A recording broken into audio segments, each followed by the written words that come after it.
In addition to creating purchase orders from requisitions, they can be entered directly, choosing items to buy and receiving them into stock. Workflow with order phases and statuses assist in following the progress of the purchase. From the Purchase Orders module, the list of outstanding purchases appears in the main grid, either at the document level or at the item level where separate detailed statuses can be seen and grouped. On the Orders tab, you can see columns for purchase order total, amount received, amount remaining, and invoiced amount to see purchase progress along with the purchase order statuses. When making a new purchase or editing an existing purchase not yet closed, there are a number of tabs for storing information and looking up other transactions. The main tab is the place to select the vendor for the purchase and the items you want to buy. If the vendor has notes entered on the General tab, they will be displayed here in a Notes field, highlighted in yellow for attention and not editable. If you plan on having the delivery of goods go directly to the customer rather than your address, you can enter the customer code and their shipping address here to indicate this. Before you send a purchase order to a vendor, they can have a regular status of open, or be put on hold pending any verification or authorization, or made a standing order that can be received multiple times. Inventory details are entered directly into the items grid, where inventory codes can be searched for and selected, and quantities or other values typed in. Some default values can be configured from the vendor prices area for this item, when the item is being purchased from the specified vendor. Keyboard entry allows for navigating the fields easily, using the Enter key to add the next item. Or the Scan Items function can be used for adding new items that have UPC codes configured. If you need to investigate past purchases from this vendor, perhaps to verify order quantities and costs, the Purchase History tab gives easy access to these, including listing the details that match what's on the current purchase order for comparison, and drilling down to see the historical transaction.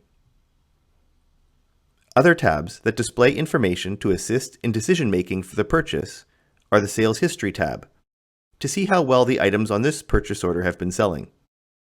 The Purchase Receipts tab for items already received on this purchase order, and the Accounts Payable tab for invoices already posted against this purchase order.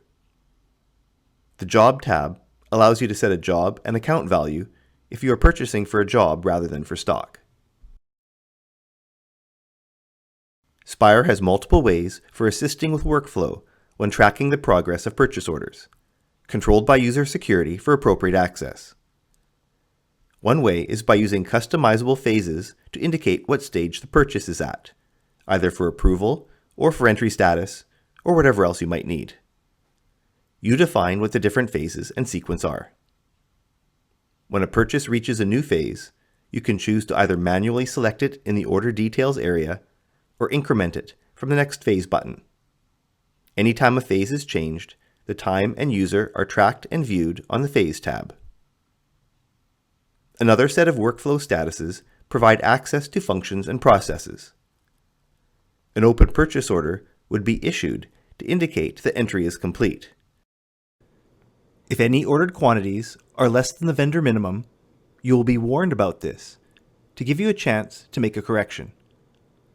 Or you can issue the purchase anyway to save the transaction status and for sending the purchase document to the vendor. Issued purchases do not allow editing most fields for protection. If you require making a correction to a purchase, then with user security rights, you can unissue the purchase order and make changes. Though if you do this, you should reissue the order form for the vendor to indicate it is a correction and not a new purchase. Also for purchase orders with an issued status, new fields and tabs are activated to prepare for receiving the entry.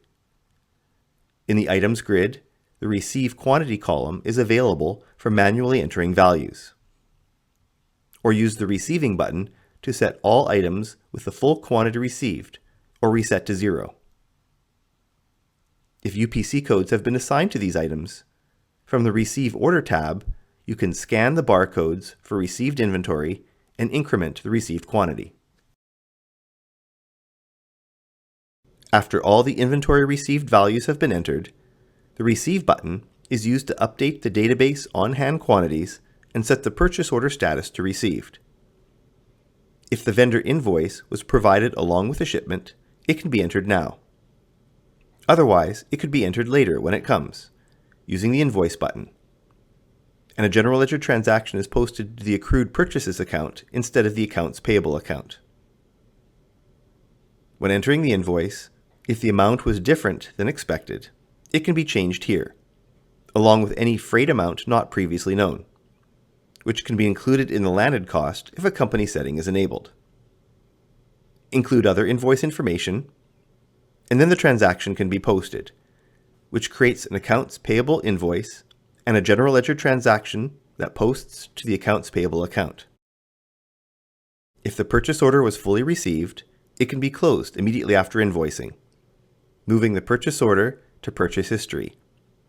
Otherwise, it remains active for future receipts.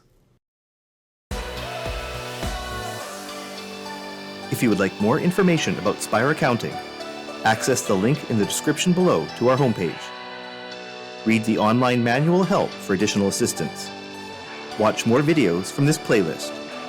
And subscribe to the Spire YouTube channel. Thanks for watching.